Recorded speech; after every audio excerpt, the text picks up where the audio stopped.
welcome back to this channel. In this video I'll be showing you guys how you can block and unblock people on a Discord.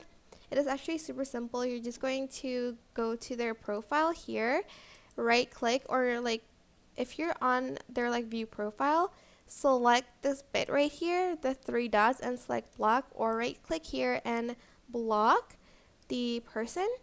And then as you can see, it will select it will say like one blocked message if you block the person and they're still in the same server as you, like as yours. Wait, as you, that's what I meant, sorry. To unblock that person, you can simply go to the block page here. So go to friends and go to blocked and unblock, or you can go back if you're in the same server as them, right click and then press unblock again. And as you can see, that person will be unblocked from your account.